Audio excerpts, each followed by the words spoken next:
Kew Golf Club members. It's been a while since we've done a podcast, but I'm excited to bring our new Superintendent, Cameron Hall, to give you a little bit of a background on Cameron and where he's come from and what he's intending to do here for our golf course. Cameron, welcome. Thanks, Matt, and thank you for everyone for welcoming me to the club. It's been much appreciated. I'm very excited to start Monday week. A bit about myself. For the last 2.5 years, I've worked at Northern Golf Club in Glenroy as the course manager. Over there, we've undertaken a major reconstruction project the last couple of months. We've started that, and we've also last year undertaken a full irrigation installation of the whole course. They're probably the two major achievements in the last 2 years at Northern. Previously to Northern, I was at Royal Melbourne for 7.5 years over 2 periods, 3.5 years as foreman, and in between that I had 2 years overseas in Scotland and London, the London Golf Club and Kings Barnes in St Andrews. Fantastic. So what's brought you here, Cameron? Why the change across the Kew? I've grown up my whole life in Heidelberg as a youngster before I moved across to Bentley, where I live currently with my wife and family.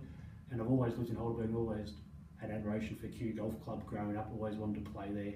And once I got in the industry, it was always one of my goals to actually work for Kew. So when the job came up, it was an unbelievable opportunity. I was lucky to be successful in the role. Fantastic. Bringing your skills that you've developed in London, at the Royal Melbourne Golf Club and also at Northern, what are sort of the initial things that you'll be looking at doing that the members who play the golf course regularly each week will see the benefit straight away? Probably the first priority will be just improving the green surfaces, putting surfaces, and a lot of that will just be getting the guys out there, plugging a lot of these bare and thin areas out so visually they are in your eye, and also just providing a better surface to putt on a daily basis. And just a couple other little things, probably definition in fairways and roughs so we can actually have some defined shapes throughout the golf course, and just tidying up a lot of thin areas and roughs, turf in areas, just to get better lies off when your ball lands out there. Yeah, that'll be my number one priorities in the first couple of months. Fantastic. And I've heard so many good things in regards to Northern and their greens and their firmness, their roll and their pace. So I know here from a golf club's point of view and from a management and a board's point of view, we're pretty excited in regards to potentially what you can do with our green services. What we'll do is we might pop outside and actually go out on the golf course and have a physical look at some of these things that Cameron will be looking at doing.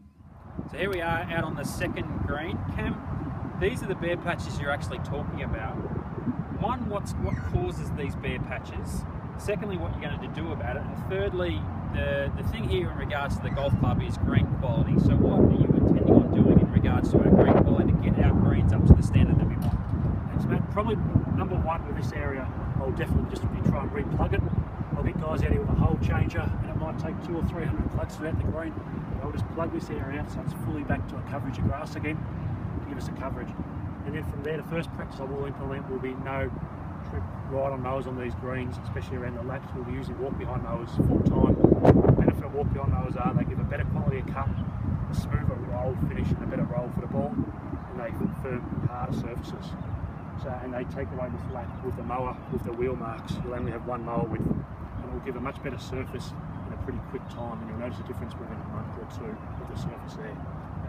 So with the walk-on mowers, which we'll be looking at, pretty much implementing straight away, members will start seeing that there's, a better roll, getting a little bit firmer, and just a better cut on the greens, pretty quickly. Exactly, and combine that with some fertility amendments we're going to change with the program in the way the grass will be fertilised, and also front and side applications, which is pretty dramatic improvement in a couple of years onwards. Fantastic, brilliant. Okay, Cameron, sticking with the second hole, you have mentioned throughout the process of interviewing in regards to the transition from the centre and our fairways to our winter grass roughs, and in spots around the golf course there is bare patches in that transition period. What are you planning on doing in regards to those particular bare areas and getting the transition right between our roughs, which is centre, our fairways, which is centre, and our roughs, which are whole winter roughs? My plan for these will be to have a consistent step rough length between fairway and your full season roughs. It might be 3 metres, it might be 4 metres. We'll work that out as in time what best suits the course. And from there, the step rough will be centre and up, which will go into the cool season primary, secondary roughs. Incorporating this set primary rough will be a lot of these bare areas, which you can see here, which are given a very awkward position for balls to land. Yeah. You can see just 3 metres off the fairway. Yeah, that's right. This will be an area of primary focus where we will actually just take turf off our nursery, Santa Ana nursery, or have to bring some more in. And just turf these areas out to give a better life for the members and everyone who likes it. When they play here, you don't get these ordinance area to play off. Yeah. So fairways wise, with that secondary rough being Santa Ana, there's going to be clear definition of where the fairway basically ends and where the rough starts. Which at the moment we do have that period of, you know, at points bareness. That's where the fairway ends, and you just go straight to bare, then to rough. This way, we're going to have good definition of our fairways, and even our first rough is going to be Santa Ana. Yeah, you'll have defined coverage across the whole course, and you'll see where your different surfaces change throughout the year. Hopefully, even in this winter when everything's dormant, you'll still see definition from Cooch fairway to Cooch step rough, and then your primary rough cool seasons. So we'll give that nice definition from the distance as you play the hole. Fantastic, it's going to be great. All right, members, that's you know, an insight into Cameron and our new superintendent. As a golf club, we're really excited about having him on board.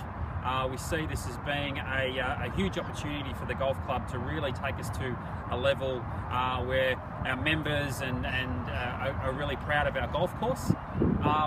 Cameron's indicated a couple of things he's going to implement straight away, and I'm sure there's going to be plenty of other things that, you know, he'll look at regarding our maintenance practices. He's obviously fairly comfortable in front of the camera, so we haven't lost anything there. We'll be bringing, you know, regular updates in regards to the golf course and how everything's going. So Cameron, on behalf of the management and the members, we're excited about you coming, excited about you getting on board. Cameron starts Monday week on the 28th, so as a member, if you see Cameron on the golf course, by all means go up and introduce yourself and you know, wish him well for what's going to be an exciting period of our club. No worries. Cheers. Cheers.